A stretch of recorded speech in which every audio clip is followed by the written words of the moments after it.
டேடாரா அத பாத்தியா நீ? அங்க ஒரு டிம்பிளிங் கடை இருக்கு. நாம உள்ள போய் ஆயசமா உட்கார்ந்து 4 பிளேட் டிம்பிளிங்க சாப்பிடலாம்பா. நடந்து நடந்து கால் டிங் டாங் பெல் மாதிரி ஆடுது. டேடாவை போடுவோம் வா டேடாரா.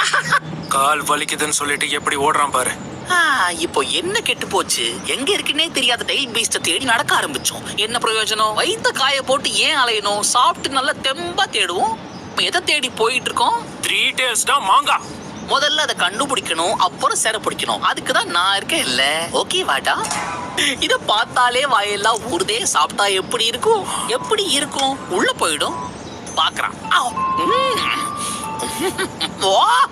ஆஹா என்ன ஒரு பதம். இந்த சாசாலைய உடம்பெல்லாம் லூஸ் ஆகுது. ரொம்ப இனிப்பாவும் இல்ல, ரொம்ப உப்பு கறிக்கவும் இல்ல. இது நிச்சயமா ஒரு மாஸ்டர் பீஸ் தான்.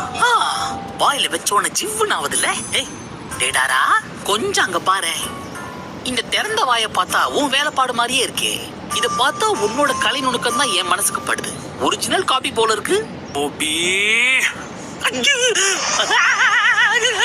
உன் சாவு என் கையில தான்டா.